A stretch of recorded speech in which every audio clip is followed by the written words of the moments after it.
Bonjour et bienvenue au podcast de l'association Stoa Gallica, le stoïcisme aujourd'hui. Pour ce podcast, j'ai le plaisir de recevoir Vincent Trudel. Vincent est docteur en philosophie antique de l'Université de Laval, spécialiste du stoïcisme. Il a écrit une thèse sur la structure et exercice pédagogico-thérapeutique des lettres de Lucilius de Sénèque, dont il va nous parler durant ce podcast. Les Lettres à Lucilius, c'est mon texte stoïcien préféré, et j'étais très heureux de pouvoir en discuter avec lui. Surtout avec l'analyse très intéressante du texte que nous offre Vincent et les différents exercices pratiques qu'il nous explique. Bonne écoute!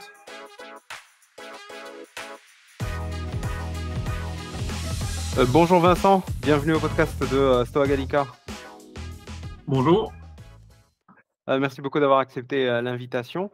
Alors, tu as écrit une thèse sur les exercices pédagogico-thérapeutiques dans les lettres de Lucilius de Sénèque. Alors déjà, les lettres de Lucilius de Sénèque, c'est mon texte préféré stoïcien. Vraiment, c'est le texte que j'ai lu et que j'ai relu et qui m'a motivé à travailler sur le stoïcisme. Et voilà, déjà, je suis très heureux qu'on puisse parler de ça, de ce texte-là.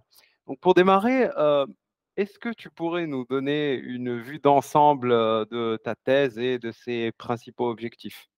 Oui, avec plaisir. Je vais essayer d'être le plus bref possible. C'est toujours des questions à rallonge, là. En fait, j'ai fait une analyse des 124 lettres à Lucilius là, pour étudier les exercices philosophiques qu'on pourrait possiblement y trouver. C'est quelque chose qui m'intéressait, là, la question d'exercice, entre autres les exercices spirituels. Là, je reviendrai sur ce point-là. Je vais peut-être dire quelques mots sur les lettres, là, des lettres qui ont été écrites il y a environ 2000 ans, entre 62 et 65 de notre ère, puis malgré tout, qui sont très d'actualité. Je trouve le style de Sénèque, là, c'est quelque chose qui est intéressant avec lui parce que c'est encore à jour aujourd'hui. Ça n'a pas pris une ride, on dirait, ces textes-là. Sénèque, qui était le précepteur de Néron, Sénèque est un homme politique stoïcien. Puis dans sa correspondance, dans ses 124 lettres, il écrit avec son ami Lucilius, qui lui est gouverneur de Sicile. Il lui se trouve être un stoïcien en progrès. Fait que cette œuvre-là, c'est ce qu'on appelle une œuvre de direction philosophique, dans laquelle Sénèque va diriger le progrès philosophique stoïcien de son ami. Fait que dans un tel texte, dans un tel contexte, il y a la possibilité ou l'objectif d'y trouver une structure ou un mode d'emploi qui correspond à la pratique du stoïcisme. C'était un peu l'objectif global là, qui est d'essayer de trouver à quoi ça pouvait ressembler concrètement là, la pratique du stoïcisme à l'époque impériale. Vous savez probablement, là, la philosophie antique à l'époque était surtout une pratique orale là, qui se faisait avec un mentor, avec une communauté. Donc, il reste peu de traces de la pratique de la philosophie de l'Antiquité. Il y a quelques mentions dans des fragments, dans des textes, mais il n'y a pas de traces pratiques réelles, si on veut, là, exception faite des cas de direction épistolaire, ce qui est le cas de la direction de Sénèque avec Lucilius dans les lettres. Tout ça est en lien avec la vision de la philosophie antique comme mode de vie, là, tel que vu par Pierre Hadot. Là. Probablement, c'est quelque chose qui est très familier pour vous. Là. Oui. Moi, c'est comme ça que c'est ça qui était mon objet d'étude. C'est comme ça que je voyais la philosophie stoïcienne à ce moment-là, comme une pratique tangible là, qui implique un entraînement très concret. C'est ça que j'essayais de documenter, de comprendre. Globalement, là, mon objectif, c'était de trouver des données concrètes sur la pratique de la philosophie antique comme mode de vie, en interrogeant des textes sources, plutôt qu'en limitant mon horizon aux travaux de Pierre Hadot et Michel Foucault, par exemple, parce qu'il y a beaucoup de travaux sur la philosophie comme mode de vie présentement qui est faite par les continuateurs d'Hadot et Foucault, qui essayent de poursuivre ce qu'ils appellent leur dialogue interrompu. Non pas que ça ne soit pas fécond. Moi, ce que je voulais faire, c'est d'aller interroger des textes sources vraiment là, pour aller voir qu'est-ce qu'il en était. Est-ce qu'il restait des traces de quelque chose de concret dans les Exactement. Puis, bon, pour poursuivre sur la vue d'ensemble de ma thèse et de ses objectifs, pour arriver à trouver et à comprendre des exercices, j'ai analysé, c'est sûr, j'ai commencé par analyser ce qui avait été fait par Hadot et Foucault.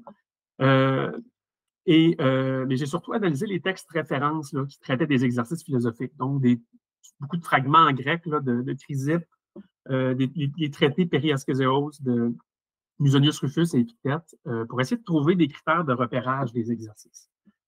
Pour mettre un petit peu en contexte avec mon projet, là, une des grandes difficultés d'arriver à étudier les exercices dans un texte global de manière holistique, là, comme dans les lettres à Lucilius de Sénèque, c'est d'arriver à identifier de manière effective les exercices. Parce que ça peut être très subjectif de penser identifier des exercices. Et de reconnaître ce que dit Sénèque comme un exercice ou pas, c'est ça? Exactement. Exactement. Parce que des thèmes philosophiques, il y en a tout au long des lettres. Il n'y a jamais de propos qui ne peut pas être interprété de manière philosophique. Fait qu'il y a certains interprètes qui disent ben toute la philosophie est exercice spirituel, par exemple. Mais c'est un peu trop large. Si on voit des exercices partout dans les lettres, chaque fois qu'un propos philosophique est abordé, chaque fois qu'on parle de la mort, de la tempérance, du désir, ben là, on ne peut pas arriver à faire une analyse plus spécifique. À l'inverse, on peut avoir une approche qui est trop limitative. On va s'en tenir seulement aux pratiques qui sont déjà répertoriées, comme la préméditation des mots ou l'examen de conscience, c'est des exercices qui sont déjà bien connus, bien documentés. Moi, mon objectif était d'arriver à identifier les éléments qui impliquent réellement des exercices. Fait que j'ai inventé une méthodologie pour le faire, une grille d'analyse qui se trouve avoir donné des résultats. Je peux dire quelques mots sur cette méthode-là. Oui, Là. oui, s'il te plaît. Mais on pourrait y revenir aussi, là, selon si les questions touchent à ce sujet-là. Mais c'est ça. Moi, ce que j'ai trouvé en analysant les textes de Musonius Rufus, Épictète, les traités de l'exercice de ces deux philosophes-là. Épictète aussi a fait plusieurs entretiens dans lesquels il traite directement de des exercices. Je me suis dit, quel est le contexte? Comment ça se passe quand un philosophe prescrit un exercice réellement? Ce que j'ai remarqué, c'est qu'il y a toujours l'introduction avec une forme prescriptive, soit un verbe d'obligation ou un impératif, ou pour ceux qui connaissent le latin et le grec, là, un adjectif verbal. On a souvent ça. Puis ensuite, à chaque fois qu'on prescrit un exercice, il y a trois critères qui vont être toujours présents. D'abord, le moyen de l'exercice, c'est-à-dire quoi, comment, quand, et qui est utilisé, ou la manière concrète de pratiquer l'exercice, ou son mode opératoire, lorsqu'on veut parler en termes plus techniques, qui va toujours impliquer la possibilité d'être continu ou répété en ayant recours à l'habitude. Le deuxième critère qu'on trouve quand il y a la prescription d'un exercice, c'est le thème de l'exercice, à propos de quoi, qui, dans le cadre des exercices stoïciens, va être issu de la théorie stoïcienne, comme l'indifférence aux indifférents, par exemple. Et finalement, le dernier critère qui est toujours exprimé quand il y a une prescription d'exercice dans un texte philosophique, c'est l'objectif de l'exercice ou son effet anticipé, qui va nécessairement être lié à la création de meilleures dispositions intérieures. J'ai trouvé que ces critères-là étaient toujours exprimés dans d'autres textes stoïciens de l'époque impériale. Et c'est ça qui constitue pour toi un exercice. C'est ça qu'on peut, c'est ces trois points-là, lorsqu'on les retrouve, où on peut dire, ah, là, il est en train d'expliquer un exercice à Lucilius. Oui, bien, cette méthodologie-là vient de ce que j'ai trouvé dans les textes, mais vient surtout d'une intuition que j'avais. Je me suis dit, si on prend Sénèque au sérieux, si on décide qu'il y avait effectivement, que son œuvre n'est pas juste une œuvre littéraire, mais qu'il y avait effectivement, par voie épistolaire, l'intention de transmettre des consignes qui est importante. C'est important pour lui que ces exercices-là soient faits dans cet ordre-là et de cette manière-là. Il a nécessairement dû fournir à Lucilius des détails suffisants pour que Lucilius, à l'autre bout, quand il allait recevoir sa lettre, il soit en mesure de pratiquer l'exercice de la bonne façon. Je me suis dit, si c'est une œuvre de direction philosophique, effectivement, il n'y aura pas le choix d'y avoir une progression d'exercice puis des détails suffisants. Là. Il ne suffit pas, dans une lettre, de dire, ben, il faut limiter nos désirs pour dire, ah là là, ça, c'est un exercice philosophique.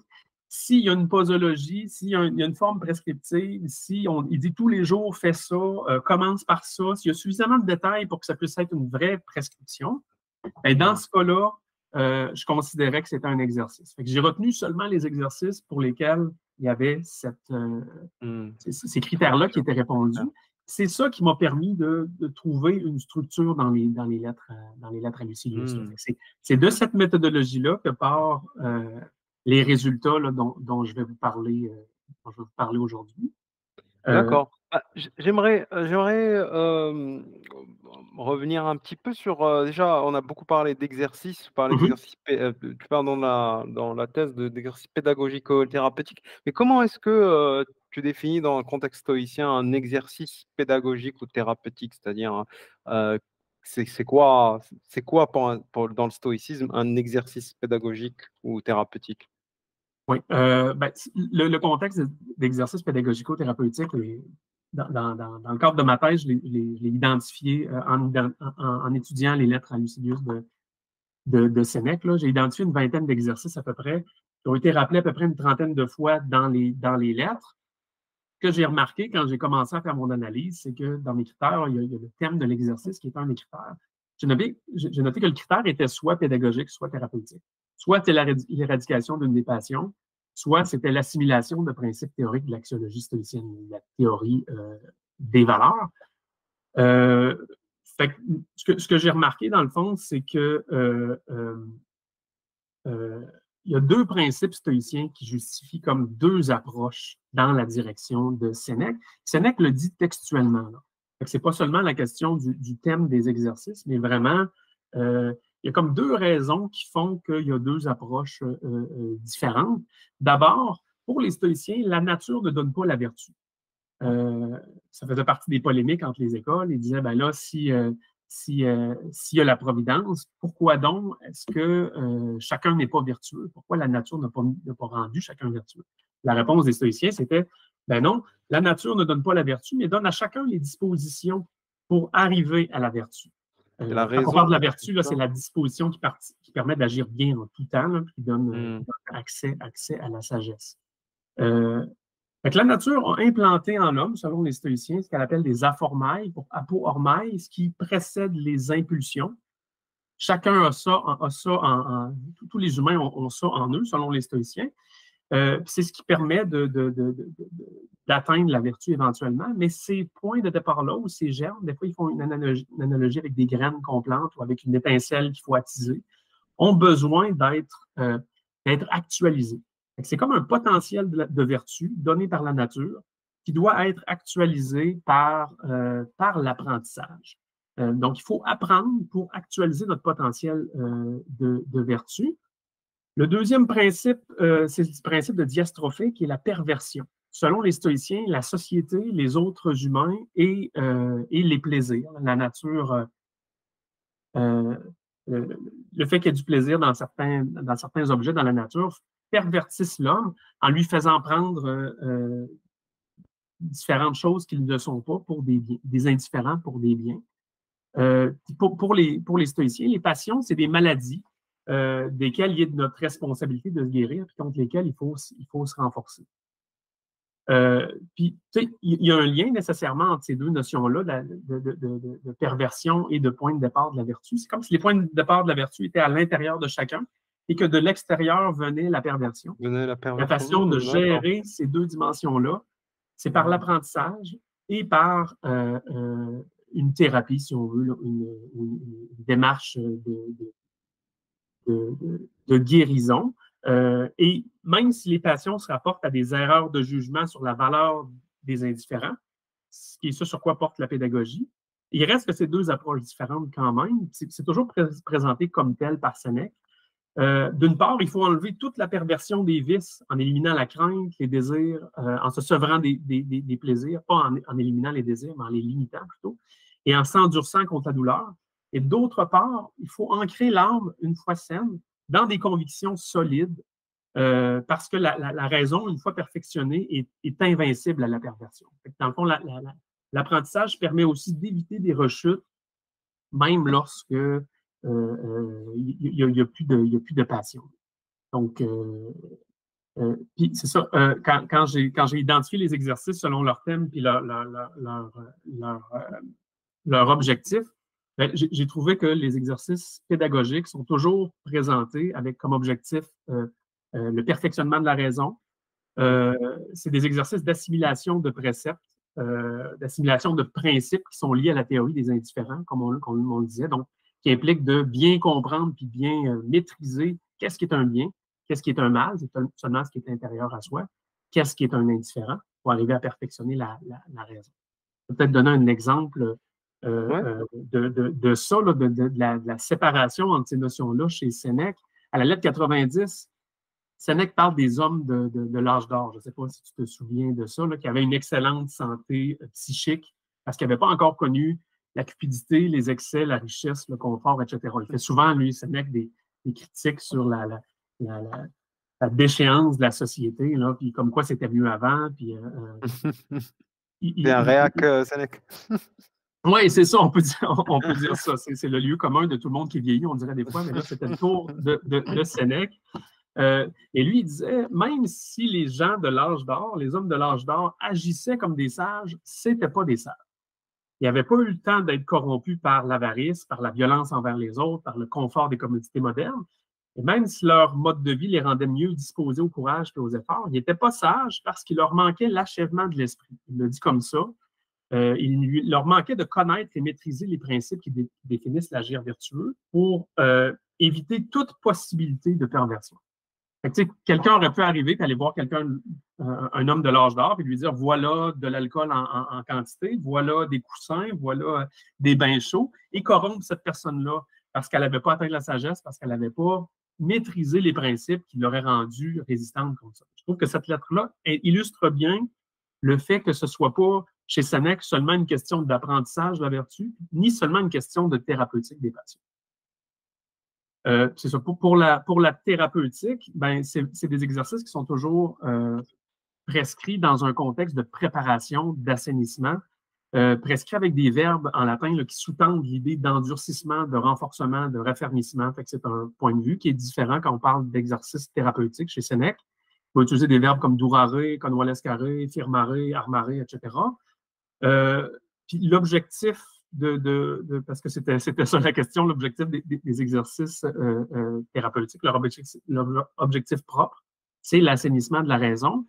C'est d'obtenir en termes techniques stoïciens une raison ordonnée, comme posita mens en latin, ou bona mens des fois, parce que c'est ce qui caractérise la santé de l'esprit, la mentis sanitas, c'est d'avoir la raison aux commandes, ou l'hégémonique, si on veut.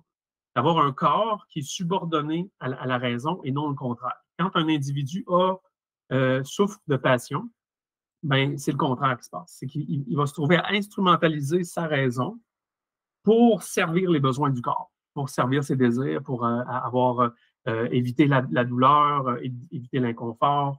Fait que une âme saine, c'est une raison ordonnée dans laquelle l'hégémonique est toujours aux commandes du corps et non le corps. Mmh. D'accord, d'accord.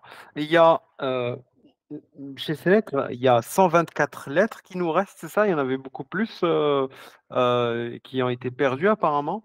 Oui, ben c'est Et Olugel qui parle ouais, d'un livre là, qu'on n'a pas eu, là, qui qu'on le a cite perdu. dans les Nuits attiques. Là. Mmh. Fait il semble y avoir une portion de lettres qui nous manque là, à la fin, mais sinon, on a une bonne portion. Là. Considérant l'état fragmentaire des textes de Mmh. l'époque, on est chanceux avec Sénèque, particulièrement avec les lettres à Lucilius. Ouais, déjà gardé pas mal et c'est tant mieux et dans ces lettres-là, sur celles qui nous restent, comment est-ce que, bah, tu parles de, tu as dit tout à l'heure, je crois 30 exercices, ou 20 exercices, Ouais, à peu près une répétés, vingtaine d'exercices, là, puis vingtaine plusieurs d'exercices, répétitions. Là. puis répétitions, comment est-ce qu'ils les organisent dans les lettres? C'est-à-dire que, est-ce qu'ils viennent juste par des fois, cet exercice puis cet autre exercice ou est-ce qu'il y a une logique et une, organisation, des, exercices pédagogiques et thérapeutiques? Ben, il y a une logique puis une organisation. Mmh. C'est ce qui me donne le plus la conviction d'avoir mis la main sur une clé de lecture des lettres Mmh. de Sénèque, là, parce que il y a des exercices plus simples, des exercices qui sont la base d'autres exercices puis qui se suivent l'un après l'autre. Puis une progression de thèmes aussi. Je peux en parler Mmh. directement. Là. Euh, Bien sûr. mais à la base, parce que ce qui est fascinant avec ça, c'est que les Lettres à Lucilius, c'est un texte qui existe depuis très longtemps, qui a été commenté par pendant l'Antiquité, au Moyen Âge. Il y a beaucoup de travaux qui ont été faits récemment là-dessus, mais personne n'avait fait d'études d'ensemble des lettres. Et je pense que c'est à cause justement de la difficulté à trouver ou à identifier les exercices dans les lettres. Parce qu'à la base, si tu dis que tu as lu souvent cette œuvre-là, ça va te parler ce que je veux dire, mais à la base, les lettres, c'était une masse considérable d'informations. C'est plusieurs informations. Des fois, il parle de comment bouturer des plantes. Des fois, il fait des analogies. Il utilise une grande diversité de thèmes et de moyens, beaucoup, beaucoup de métaphores. Il passe de l'exhortation, des fois presque militaire, à l'humour. Il utilise, comme je disais, beaucoup de métaphores. Les lettres qu'il utilise, c'est des lettres qui sont. Il va entrecouper des missives, des lettres qui sont expéditives, des fois une page. Des fois, c'est démesuré. Il part sur un développement. Là. Fait, puis il y a une progression de thèmes qui sont, d'après moi, structurés. Là, il y a plusieurs répétitions. Des fois, on a l'impression pourquoi ils se répètent, mais c'est parce que dans une optique pédagogique, c'est important de répéter pour faire comprendre. Puis il y a aussi un choix de propos qui fait de chaque occasion une opportunité philosophique. Ça, Sénèque le dit souvent dans ses lettres. Aujourd'hui, je me promenais, j'ai vu telle chose, ça m'a fait penser à ça, puis là, il part sur quelque chose. Des fois, il fait quelques digressions aussi. Si on prend cette masse d'informations-là telle quelle, ça donne l'impression que c'est pas organisé et que c'est improvisé. Là. Et quand on fait une analyse qui est centrée sur les exercices, on regarde quels sont les exercices qui sont prescrits, quand, dans quel ordre, quel est le lien entre ces exercices-là et entre les thèmes qui sont présentés. Et là, on trouve une démarche structurée, un ordre logique dans les prescriptions. Comme je le disais, le thème des exercices montre clairement qu'il y a deux types d'exercices, deux structures, deux approches parallèles dans les lettres. De la lettre 1 à 124, il y a deux approches parallèles et qui dépendent l'une de l'autre. Il ne faut pas les voir comme des démarches qui sont séparées. Il y a un volet pédagogique et un volet thérapeutique. Comme je dis, sont théorisés séparément, mais sont inséparables en pratique. Puis ça, c'est quelque chose qu'on retrouve très souvent dans le stoïcisme. C'est pas surprenant. Et les stoïciens vont parler des trois fonctions de l'âme, là, désir, impulsion, assentiment, là, chez Marc Aurèle Épictète. Les trois parties de la philosophie, logique, physique, éthique. Les quatre modalités de la vertu, courage, tempérance, justice, prudence. Chaque fois, ils font des distinctions comme ça, surtout didactiques. Mais les stoïciens vont toujours maintenir que l'âme, la philosophie, la vertu sont toujours uniques, indivisibles. Sénèque va faire la même chose avec les volets parénétiques et dogmatiques de la philosophie. Il va dire ils sont nécessaires l'un à l'autre, on ne peut pas en avoir juste un à la fois. C'est la même chose avec thérapeutique et pédagogique. C'est deux volets, mais qui sont nécessaires. Ces deux volets-là, ces deux approches-là ont chacun leurs exercices. La manière dont les lettres et les exercices sont séparés, c'est par thème. Pour ce qui est du volet pédagogique, Sénèque commence par prescrire dès le tout début là, de sa correspondance des exercices de lecture puis d'assimilation, de méditation de préceptes, ce qui correspond à la notion d'exercice spirituel, là, à la définition, si on veut, de Pierre Hadot, d'exercice intellectuel, mentaux, d'assimilation de préceptes, de principes.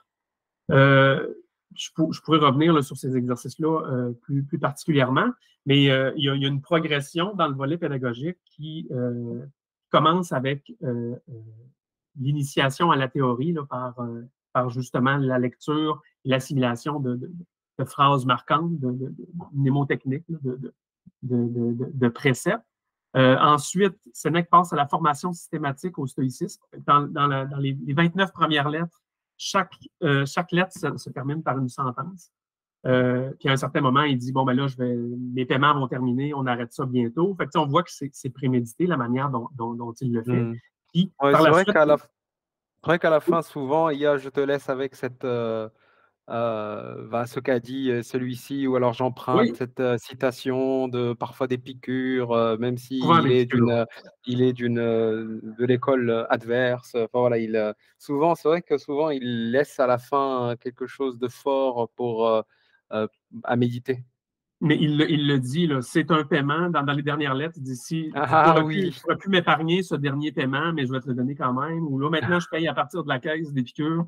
La prochaine fois, je vais payer sur mon compte à moi. Donc, on voit qu'il va y Mhm. avoir un changement bientôt. C'est pas juste par plaisir. Ben, peut-être que ça n'empêche pas le plaisir, hein. Mais c'est pas juste par hasard qu'il close chacune de ses premières lettres par une sentence. Par la suite, il y a une lettre dans laquelle il va dire, bon, ben là, c'est terminé les sentences. Tu m'as réclamé des sentences. Tu peux t'en prendre comme tu veux dans les textes, mais maintenant, il est temps d'étudier les textes en entier. Il parle des textes des stoïciens parce que nous, notre système se tient. On ne peut pas en prendre juste une partie. Tout va ensemble. C'est global. Mhm. Fait que Lucilius passe à la formation systématique au stoïcisme. Un peu plus tard, Sénèque va inviter, vers la fin, là, va inviter Lucilius à faire de la recherche philosophique. Il va lui dire, bon, ben, c'est notre travail maintenant, on ne peut pas juste se contenter de ce qui existe, il faut regarder qu'est-ce qui peut être fait de plus. Il l'invite à faire de la création littéraire, plutôt que juste lire des textes, à essayer de les synthétiser pour en faire sa propre version qui traduit sa singularité, qui montre qu'il a assimilé ces informations-là justement. Puis c'est à partir de ce moment-là aussi qu'on va voir que les, euh, le propos de Sénèque devient beaucoup, beaucoup plus technique. Au début, là, c'est des généralités. Il ne faut pas avoir peur de la mort. Il parle des bases de l'axiologie stoïcienne. À un certain moment, c'est des discussions de fond là, pour spécialistes. Là. Il y a Oui, ça se complexifie, oui. Ça, à la beaucoup de fin, les professeurs lettres sont. d'université en philosophie Mhm. qui ont analysé ces lettres-là parce que c'est très fécond du point de vue de quelle était la théorie avancée en philosophie à cette époque-là. Mais on retrouve ça, mais il n'aurait pas mis ça au début de sa correspondance. À ce moment-là, Lucilius, du point de vue de la pédagogie, de l'apprentissage, est rendu beaucoup plus avancé. Mhm. En parallèle de ça, on a la démarche thérapeutique. Fait qu'au début, on a dans le fond, la démarche thérapeutique, c'est l'introduction de différents exercices qui suivent une progression selon le type de passion concernée. On commence avec la thérapeutique de la crainte, des exercices de la thérapeutique pour ne pas craindre la mort. Ensuite, ne pas craindre tous les événements avec la préméditation des mots. Par la suite, la thérapeutique du désir avec essentiellement des exercices d'ascèse, de privation volontaire quelques jours par mois pour s'habituer à ne pas désirer, euh, à constater qu'on peut vivre et être heureux sans l'abondance, donc pour ne pas la désirer. Par la suite, une thérapeutique du plaisir, qui est essentiellement du sevrage. Et finalement, les exercices plus avancés, c'est pas surprenant, c'est les exercices de tolérance à la douleur et aux événements difficiles. Tolérer la douleur physique, pour moi, je considère qu'intuitivement, c'est une technique qui est plus avancée que de méditer à propos de la crainte de quelque chose qui n'est pas encore arrivé, là. Tout ça est structuré, je pourrais en reparler, là, mais tout ça est structuré de manière très, très, très, très logique, là, quand on voit le portrait là, de ces exercices-là. Là. D'accord, donc il y a bien une structure, une logique, ça évolue d'abord commencer par des choses simples, faciles à assimiler, puis de plus en plus essayer de raisonner, d'expliquer les principes, d'expliquer la théorie stoïcienne de pourquoi est-ce que les stoïciens pensent ce qu'ils pensent. Là, je me souviens de certains débats sur je sais plus quoi, mais où ça allait vraiment techniquement à essayer d'expliquer pourquoi est-ce que les stoïciens ont raison et les autres pas. Euh, et, euh, et en fait, Je pense que c'est donc la ça, théorie des causes platonicienne, aristotélicienne, ouais, épicurienne. Là, c'est très, très technique. Là, très, très, ouais, ça peut aller pourquoi les vraiment stoïciens ont raison? technique. Ouais, bah, ouais, c'est en tout cas pour Sénèque, forcément, hein, c'est les stoïciens qui ont raison. Euh, mais en fait, c'est comment est-ce que, par exemple, bah, c'est quoi? C'est des phases d'apprentissage. Comment est-ce que Sénèque sait que bah, Lucilius a telle phase ou alors est-ce qu'il y a des délimitations claires entre bah, stoïcien, apprenti stoïcien niveau 1 et puis niveau 2 on passe à je sais pas, stoïcien progressant, et Mhm. puis après maître stoïcien. et après on est dans le conseil des Jedi, des stoïciens. C'est plus compliqué que ça. Quand j'ai commencé mes travaux, je m'attendais à trouver quelque chose comme ça, à trouver des indications de Sénèque qui diraient, ben là, tu es rendu à tel niveau, tu es rendu à tel niveau. Il y a 2 lettres dans lesquelles Sénèque va parler des niveaux de progression des stoïciens. La lettre 72, la lettre 75. Dans les 2 lettres, il va utiliser des catégories qui sont différentes. Il n'y a pas moyen là, d'établir un plan clair euh, par rapport à ça. Et dans tous les cas, Sénèque va toujours se placer, lui et Lucilius, dans la même catégorie, celle des progressants sérieux. Il y a ceux qui ne connaissent rien, il y a les novices, il y a ceux qui sont aux portes de la sagesse parce qu'ils n'ont plus de vices, mais ils n'ont pas encore toute l'expérience nécessaire pour être sages, etc. Ce que j'ai remarqué, c'est que c'était, d'après moi, c'est utilisé pour de l'exhortation, pour faire comprendre à Lucilius qu'il est avancé, il a réussi à faire quelque chose, mais il n'est pas encore rendu, il y a beaucoup de travail à faire. Parce que jamais il se sert de ces catégories-là pour faire une classification claire. Un autre point aussi, c'est qu'il y a beaucoup, beaucoup d'indications par Sénèque au début, dans la période des sentences, où il félicite Lucilius. Il dit, j'en reviens pas comment que tu as des progrès, comment que ça va bien. Je tressaille de joie parce que je vois tes lettres et je vois où tu es rendu. Et à un certain moment, il dit, là, il serait temps que tu mettes en pratique ce que tu as appris en théorie. Puis là, les mentions de progrès là, sont très, très générales, très nébuleuses. Fait que je pense que je les vois plus comme de l'exhortation. Il y a une lettre dans laquelle j'en parle dans ma tête, je ne me souviens plus de la lettre en particulier, je me demande si ce n'est pas la 35, et où Sénèque fait une espèce d'aveu où il dit si je pouvais traverser la mer puis aller te rejoindre, puis pouvoir constater moi-même ton progrès, je le ferais. Là. Mais c'est une espèce d'aveu de la direction épistolaire. Dans le début, là, dans ce qui est très, très académique ou pédagogique, ou la compréhension de notions de base, c'est facile à évaluer à distance, comme on noterait la copie d'un enfant. Là.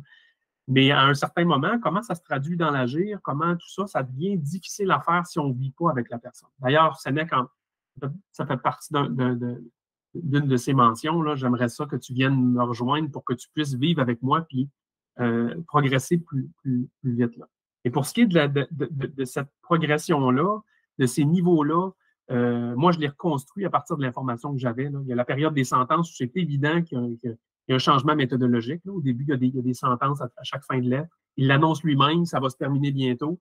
Là, il passe à autre chose, puis il fait une lettre où il va parler contre les préceptes d'une certaine manière, puis il va faire la promotion de l'étude systématique du stoïcisme.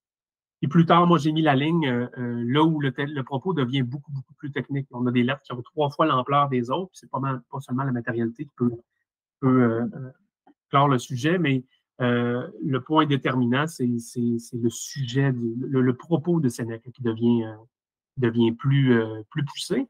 Puis, comme par hasard, ça vient avec des invitations à la recherche, à la spéculation, à la créativité, ce qui n'était pas le cas au début, là. Mais qu'on sent qu'il y a une tendance. Moi, j'ai tenté de circonscrire ces périodes-là, mais c'est certain là, que ça demeure spéculatif là, quand même. Là. On peut pas. J'ai une grande humilité dans les travaux que j'ai faits. Là. Moi, dans le fond, essentiellement, ce que j'ai présenté, c'est j'ai imaginé une grille de lecture qui est originale, puis voilà les résultats. Voilà ce que ça donne, mais je ne prétends pas comprendre Sénèque ou ses intentions ou toute sa méthode, mais j'ai trouvé des choses qui sont intéressantes. Mais il demeure que, surtout lorsqu'il s'agit d'une autre culture, de 2000 ans en arrière, d'une autre langue, traduire, prétendre comprendre le fin fond de tout ça, ben, c'est pour ça qu'on a des spécialistes pour essayer de le faire. Puis moi, ce qui me réconforte dans cette démarche-là, c'est la cohérence de ce que j'ai trouvé là.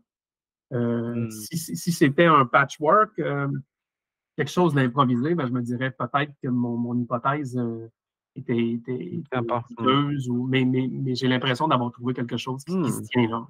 Le château de cartes que j'ai bâti se tient.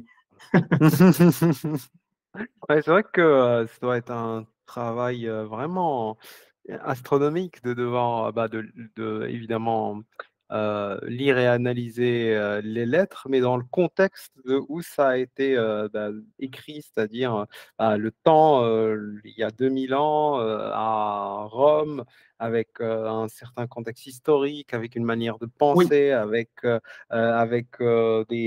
une manière de voir le monde qui peut être, vraiment compliqué pour nous à assimiler parce que, nous aussi, on a notre manière de voir le monde et oui. tout ce qui s'est passé depuis 2000 ans et ça doit être vraiment un travail immense, de devoir, Ben, c'est ce qu'on rentrer dans appelle ça. la discipline des textes, là. Mais ça, c'est ce Mmh. que j'ai le plus de difficulté à assimiler. Quand on est enthousiaste, qu'on a des intuitions, c'est facile, quand on traduit un texte, de lui faire dire ce qu'on veut. Euh, Mmh. il y a une circonspection méthodologique à appliquer qui est très importante, là. Il Mmh. faut comprendre le contexte socio-historique de l'œuvre. Il faut comprendre Mmh. l'auteur. Moi, j'ai lu toute l'œuvre en prose de Sénèque, j'ai tenté de la maîtriser avant d'attaquer les lettres. Puis Sénèque, le stoïcisme, contrairement à l'épicurisme, qui a des textes canoniques d'Épicure, pour le stoïcisme, ils ont une grande liberté de penser. Il y a des principes par rapport auxquels ils ne vont pas déroger. Ils ne vont pas admettre le plaisir comme fin éthique, par exemple, sinon ils ne seraient plus des stoïciens. Et en dehors de ça, puis Sénèque le dit très souvent, il y a une liberté. Euh, il est l'esclave de personne. Il va paver ses propres voies. Fait qu'il faut comprendre, faut aller de Sénèque au stoïcisme et non pas du stoïcisme au Sénèque, à Sénèque pour essayer de, de, de, de, de changer la pensée de Sénèque ou de l'interpréter comme les anciens stoïciens, par exemple. Il faut vraiment rester dans son contexte à lui. Et la discipline des textes, ça implique aussi de traduire le latin, là, puis de comprendre le contexte de chaque extrait qu'on étudie. Là. Ce que je veux dire par ça, c'est que s'il y a une phrase qui fait mon affaire ou un paragraphe où il prescrit un exercice, je vais m'assurer de comprendre chaque mot des paragraphes qui viennent avant et après. Là. Je ne peux pas arriver et dire cette phrase-là, je ne la comprends pas, elle est nébuleuse, mais je vais interpréter quelque chose de tout ça. On ne peut pas faire ça parce que Sénèque, c'est un littéraire de grand talent. Il y avait des images savamment travaillées quand il parlait quand il faisait des métaphores. Et on ne peut pas imaginer qu'il a mis une phrase ou un bout pour rien. Fait que, Mmh. il faut s'assurer de le comprendre. Pour ça, il y a des commentateurs, il y a des ouvrages de spécialistes, mais il est là le gros du travail pour ne pas forcer un sens qui ne serait pas pertinent et rester le plus prudent possible par rapport à ça. Il faut s'assurer de tout comprendre. C'est un peu ce que j'ai fait dans ma thèse. Là. Pour tous les endroits où il y a des exercices, j'ai fait un genre de commentaire de texte où j'essaie qu'il ne reste rien qui est nébuleux ou qui n'est pas explicable, parce que ça voudrait dire qu'il y aurait une faille là, dans mon interprétation. Là. Puis il y a Mmh. souvent dans le stoïcisme des éléments comme ça là, qui sont complexes et qui semblent contradictoires. Ils se faisaient toujours attaquer avec ça, d'ailleurs, dans toute leur polémique avec les autres écoles. Mais c'est une question de bien comprendre la pensée de l'auteur, du stoïcisme en général, pour être capable de résoudre ces difficultés-là. Là. Et en effet, c'est la clé de la démarche. Là. Mmh. J'aimerais bien, aller, avoir un exemple, de ces exercices-là chez Sénèque, par exemple, est-ce que tu pourrais, nous donner un exemple d'exercice, sur, comment gérer, les passions, par exemple, chez Sénèque? Oui, bien, quand je parle de mon projet, puis je deviens enthousiaste avec ça, puis que les gens me posent des questions, souvent la même chose me revient, mais à quoi ça ressemblait concrètement? Là? Mmh. Qu'est-ce que ça peut donner? Un exercice, Ouais, c'est ça, de manière tangible, là, à quoi ça peut ressembler dans des conférences ou des colloques, quand j'ai à présenter ça. Souvent, ce que j'aime faire, c'est présenter une constellation d'exercices qui vont autour de celui de la préméditation des mots. Fait que peut-être que je peux faire ça. On fera en mesure que les gens puissent voir des images là, pour essayer de bien comprendre là, dans ce que je vais expliquer là-dedans. Mais Oui, je vais essayer de mettre évidemment, je vais mettre L'exemple pour ceux qui regardent sur YouTube, vous pouvez voir l'exemple des exercices qui a été fait par Vincent, qui est très parlant. Oui, Oui, je ben, t'en c'est parce prie. que moi, je pars dans ce cas-ci là, de l'exercice de la préméditation des mots, qui est l'exercice Mhm, caractéristique du stoïcisme, là. C'est un exercice qui est prescrit à la lettre 24, qui fait l'objet de 9 rappels dans les lettres. C'est l'exercice qu'on voit le plus souvent dans les lettres. Exercice souvent caractéristique du stoïcisme, principalement parce qu'il impliquait une polémique avec l'épicuriste. L'épicuriste qui refusait de se troubler à l'avance par les mots qui ne sont pas certains de se produire. Alors que les stoïciens voyaient que ce qui troublait, c'était pas de s'en faire avec des choses qui ne sont pas arrivées encore, mais c'était l'effet de surprise. Et pour les stoïciens, c'est l'effet de surprise qui cause du tort, ce qui fait que pour éviter de craindre, il faut seulement être bien préparé. Selon Cicéron, là, la préméditation des mots remonterait au Cyrénaïque, qui était une philosophie hédoniste. Euh, Ce principe-là là, d'éviter la surprise par la préparation vient d'eux. C'est intéressant, Sénèque, dans sa lettre, sa lettre de consolation à sa propre mère, la consolation à Elvia, il parle de la préméditation des mots comme d'une pratique qui est spécifique aux stoïciens. Il va jusqu'à dire que c'est cette pratique-là qui l'aurait, contre les aléas de la fortune, là, qui aurait convaincu Sénèque d'adhérer aux stoïciens. Et qui en parle un peu dans ces termes-là. Fait que ça, c'est assez gros comme pratique. C'est central chez les stoïciens. C'est devenu, comme je le disais, caractéristique des stoïciens. Fait que cet exercice-là, en gros, ce qui implique, c'est que lorsqu'on y a une éventualité, qui est quelque chose qu'on craint, il faut se représenter qu'elle va arriver immanquablement pour examiner objectivement les tenants et aboutissants là, de cette chose-là. Qu'est-ce qui en ressort pour sortir la vraie nature, pour enlever qu'est-ce qui vient de l'opinion. Et quelque chose nous fait peur, on l'analyse correctement, on voit qu'est-ce qui arrive si cette chose-là se matérialise, euh, pour se rendre compte finalement que c'est pas un mal. Euh, Cette possibilité-là ne mène pas à un mal, mais c'est un indifférent. Aussi, une fois qu'on a fait cette préparation-là, il faut se détourner de ce mal avéré-là pour éviter que notre imagination fasse un usage anxiogène là, de cette pensée-là.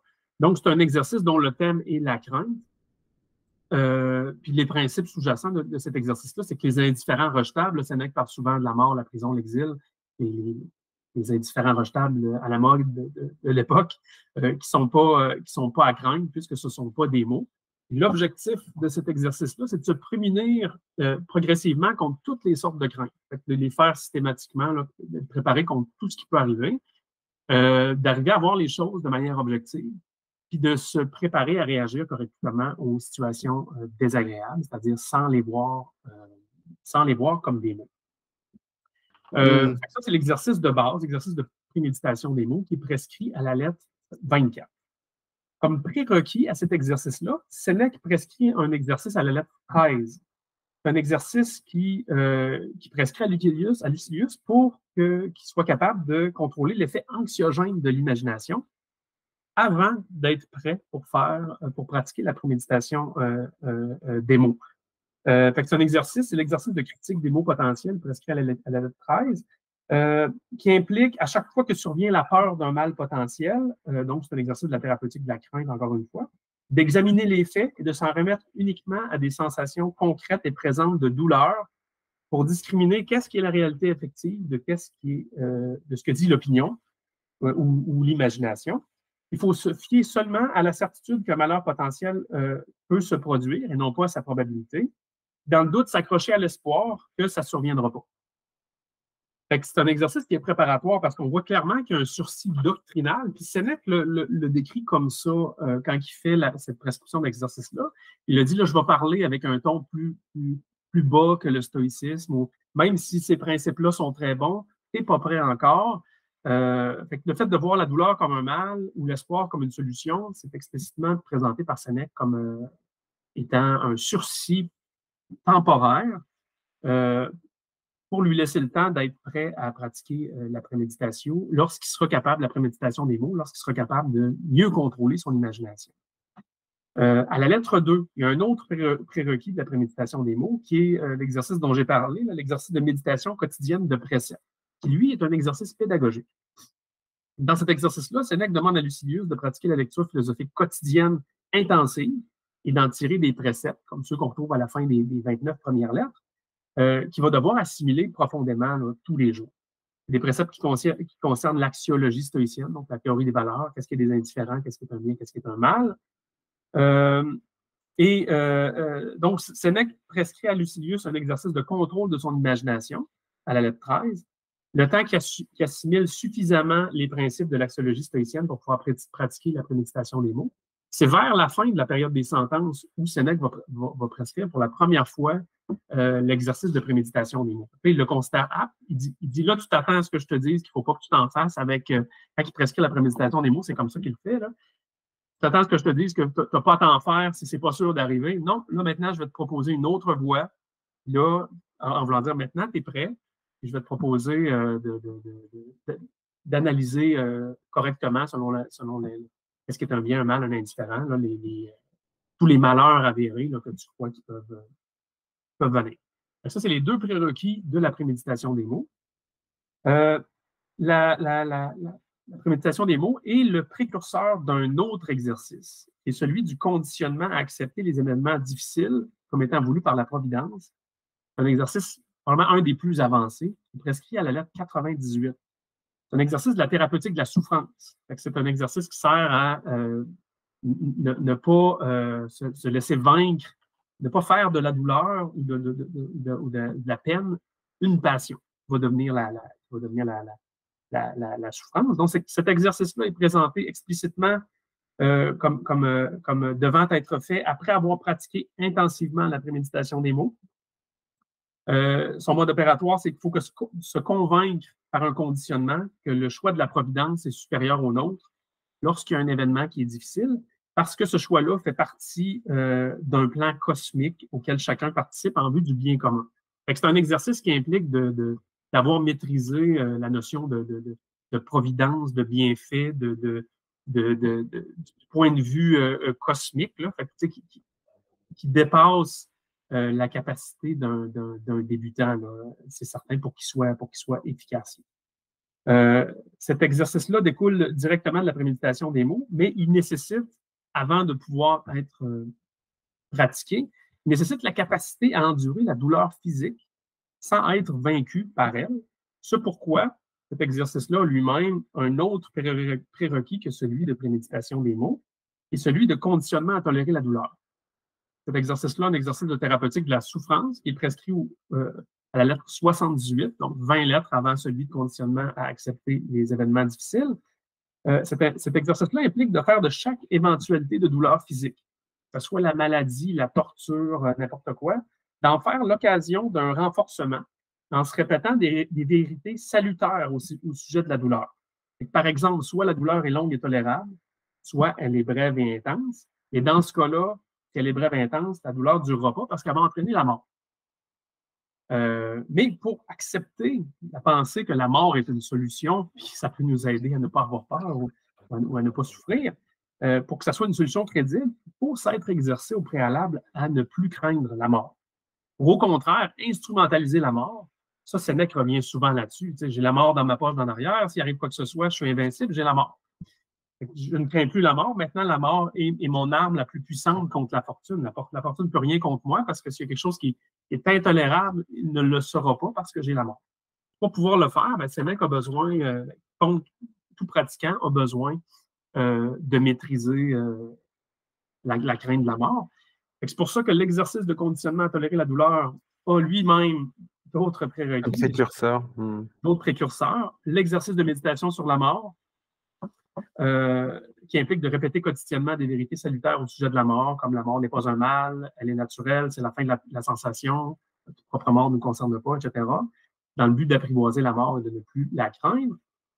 Finalement, le dernier exercice, le deuxième précurseur du conditionnement à tolérer la douleur, c'est l'exercice de critique des changements de situation matérielle à la lettre 42. Donc, Sénèque dit, avant d'être capable de tolérer la douleur physique réelle, il faut s'entraîner à éliminer la douleur imaginaire, comme celle qui vient après les pertes matérielles. Avoir subi une perte, avoir l'impression qu'on a subi un tort, un mal.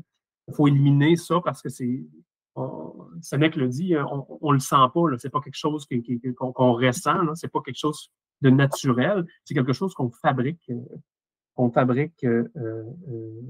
nous-mêmes.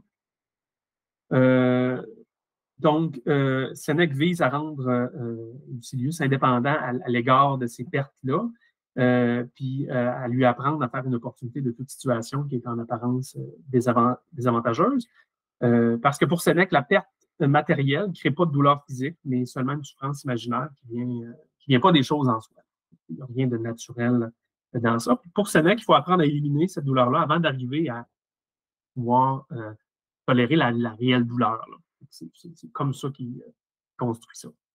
Fait que, le dernier exercice dont j'aime parler à ce moment-là, c'est celui de sublimation des mots. C'est peut-être la cerise sur le Sunday des lettres à Lucilius. C'est le dernier exercice qui est prescrit. Après cet exercice-là, il fait encore des rappels de d'autres exercices, mais c'est son exercice le plus avancé, le plus poussé. Comme on l'a vu avec l'exercice de critique des mots potentiels, là, qui est un sursis doctrinal à la lettre 13, l'exercice de préméditation des mots à la lettre 24, l'exercice de critique des changements de situation matérielle à la lettre 42, c'est tous des exercices qui préconisent un usage progressif de l'imagination. L'apogée de l'usage de l'imagination chez Sénèque, c'est son dernier exercice qui prescrit à la lettre 102, l'exercice de sublimation des mots, qui implique d'imaginer l'univers, puis des réalités qui transcendent l'existence habituelle, comme par exemple l'immensité de la Terre, de ses ressources naturelles, la splendeur de l'univers, l'étendue temporelle de l'éternité. Sénèque est très bon là-dedans, dans ses consolations et dans les lettres, là, pour faire des passages là, qui, je me souviens, c'est Paul Venn qui disait qu'il y avait une imagination cosmonaute, quelque chose du genre. Là, je trouvais que l'image était bien trouvée. Mais c'est vraiment ce processus-là, par l'imagination, d'utiliser des réalités transcendantes. Ça a pour objectif de relativiser tout élément négatif en le comparant à quelque chose d'incommensurable en comparaison, qui a pour effet d'éliminer l'emprise de toute passion. Si quelqu'un a peur de ne pas avoir tel emploi ou je sais pas moi, de partir en exil, puis il s'imagine après ça la grandeur de l'univers ou les vagues dans un océan, ou ça donne un sentiment de petitesse qui rend ridicule nos problèmes. C'est un peu ça la logique de cet exercice-là, qui utilise aussi l'imagination, mais qui ne peut pas aller sans toute la constellation là, ou d'exercices qui gravitent autour de la préméditation des livres. Ce que j'ai voulu montrer avec ça, c'est en quoi il y a une progression d'exercices entre différentes passions, mais aussi entre les exercices thérapeutiques et pédagogiques, et en quoi on retrouve dans les lettres de Sénèque des consignes qui sont très concrètes, très claires, et qui suivent une logique qui est cohérente. D'accord. Super intéressant, est-ce qu'il faut maîtriser les exercices précurseurs avant de commencer à travailler les exercices avant, ou est-ce qu'on peut aller explorer des exercices plus avancés, quitte à revenir aux exercices qui sont les premiers exercices? Ben, on a très peu d'informations sur ça. Hein. Fait que moi, je peux pas répondre à cette question-là. Ben, je peux y répondre. Ce que moi, je pense, c'est que la structure logique dont j'ai parlé, c'est pourquoi il y a des exercices plus avancés que d'autres. Il y en a pour lesquels Sénèque dit, ben là, en attendant, tu vas faire celui-là, maintenant, tu es rendu à celui-là. Ça laisse présager qu'il y a un ordre qui est voulu dans tout ça. Est-ce que c'est absolument impossible de passer d'un exercice à l'autre? Je pense pas. Moi, personnellement, il est arrivé des fois, tant qu'à travailler là-dessus, où j'ai utilisé des principes ou des choses que j'ai vues là-dedans. Par exemple, la tolérance à la douleur. Puis, je ne me considère pas comme un spécien avancé, mais j'ai remarqué que ça fonctionnait. Fait que c'est pas impossible. Ces principes-là marchent, mais probablement qu'il y a un ordre là, qui devrait être respecté dans ça. Je dis ça pour ça. La sublimation des mots, peut faire un excursus par rapport à ça. Sénèque l'utilise dans ses consolations. Il l'utilise avec des gens qui ne sont pas des stoïciens. Parce que cet effet-là de sublime fonctionne avec souvent dans un contexte de peine, là, des gens qui ne sont pas capables de sortir du chagrin parce qu'ils vivent un deuil, par exemple, d'un enfant, d'un parent. Sénèque utilise ça. Quand il fait sa prescription à la lettre 102, euh, quelques lettres avant, je pense à la lettre 99 ou 100, il transcrit une lettre de consolation qui montre à Lucilius pour lui dire, regarde, j'ai utilisé ça ici. C'est clairement fait pour préparer la prescription qu'il va faire par la suite. C'est fait à ce moment-là, mais encore là, c'est fait dans un contexte de consolation. Fait que je pense que cet exercice-là en particulier, celui de sublimation des mots, il peut être utile, particulièrement celui-là, là, n'importe quand, que ce soit avec un débutant ou qui que ce soit, là, puis que ça peut être efficace quand même. Là. Mmh. D'accord. Ah, justement, comment est-ce que ces, exercices-là, si on revient à un contexte, plus contemporain, comment est-ce qu'ils peuvent être appliqués pour, être utilisés, en fait, aujourd'hui? Ouais, ben ça, c'est la question qui m'embête peut-être là, parce que j'ai pas abordé cette question-là directement dans ma thèse. Là. J'ai répertorié ce qu'on pouvait trouver dans les lettres, pas Mmh. nécessairement ce qu'on pouvait en faire aujourd'hui. Mais il demeure que cette question-là est très, très intéressante. C'est sûr que la plupart des gens qui travaillent en philosophie antique, c'est parce qu'ils ont cet intérêt-là. Là, qui cherchaient. Moi, personnellement, je cherchais des modes d'emploi, puis des principes, puis j'ai fini par tomber sur la philosophie antique quand j'étais plus jeune. Là. C'est ça qui m'a mené là. J'ai pas beaucoup travaillé sur la question, mais je peux dire ce que j'en pense. Là, puis encore là, je suis aucunement, en toute humilité, je ne suis pas un spécialiste du néo-stoïcisme. Euh, mais ce que j'ai trouvé dans les lettres, c'est un programme de Sénèque, un programme qui fournit des solutions possibles à l'incohérence, l'insatiabilité, la crainte, la dépendance au plaisir, la vulnérabilité à la douleur. Fait que ça, il y a des solutions dans les lettres à ces problèmes-là, qui sont des lieux communs de l'existence humaine. Puis à ce sens-là, ça peut être encore utile, c'est certain. De manière générale, là, moi, je dirais ça.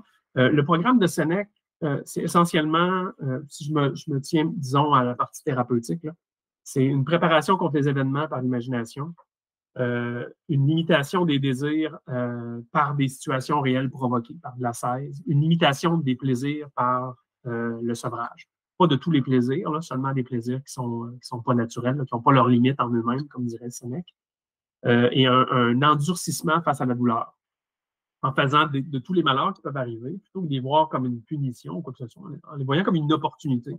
Voilà, j'ai la et de pouvoir m'entraîner et d'être plus résistant la prochaine fois. C'est un peu ça le principe de cet exercice-là. Et toutes ces techniques-là, c'est des techniques qui fonctionnent.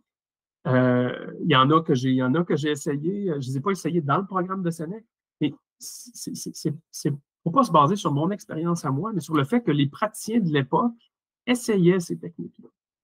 Nietzsche parle, c'est Pierre Hadot qui le cite, là, il parle des philosophies de l'Antiquité comme des laboratoires expérimentaux. J'ai toujours vu ça comme ça. Ce qui est propre à cette période-là, à cette époque-là, c'est que les gens l'essayaient vraiment. Là. Ils ne faisaient pas juste théoriser puis dire ce qu'ils pensaient de ça. Ils étaient en secte philosophique puis ils essayaient pour vrai ces techniques-là. C'est des techniques qu'on pourrait peut-être qualifier aujourd'hui de psychologiques, mais il demeure que ce sont des techniques qui, qui fonctionnent. C'est de là tout l'intérêt d'étudier ce qui a été fait à cette époque-là, parce qu'ils ont été testés pour vrai par des gens sérieux, les gens les plus brillants de leur époque, pendant des centaines d'années. Je Mmh. pense que souvent, les scientifiques, les psychologues, les psychiatres voient la philosophie comme étant se limitant à une question de volonté.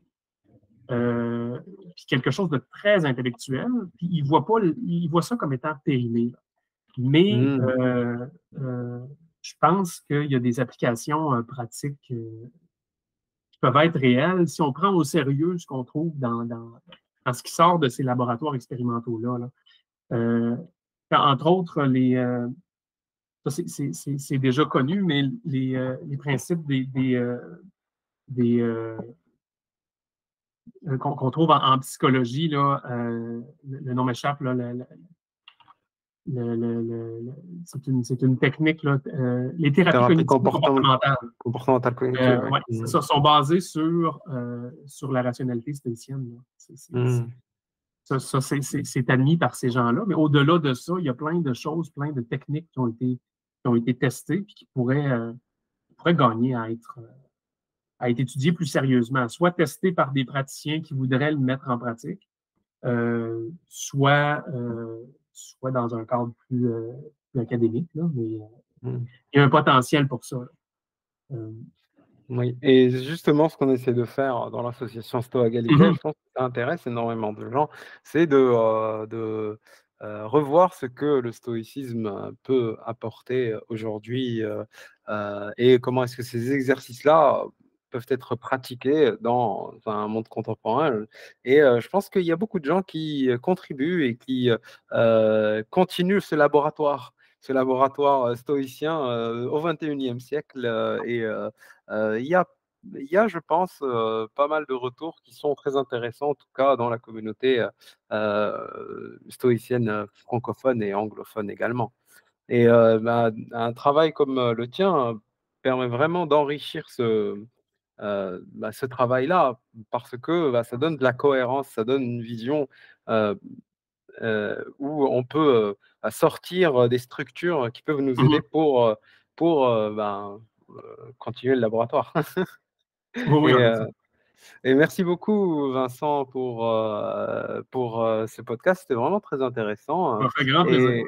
je renvoie évidemment les gens à ta thèse, qu'ils peuvent trouver en ligne.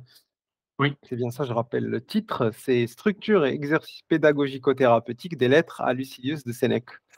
Voilà, merci beaucoup, pour, ce podcast et j'espère à bientôt pour un autre sujet, oui, oui, passionnant sur le pourquoi pas. stoïcisme. Merci beaucoup pour l'invitation. C'était le Stoïcisme aujourd'hui, podcast de l'association Stoa Gallica. Merci pour votre écoute.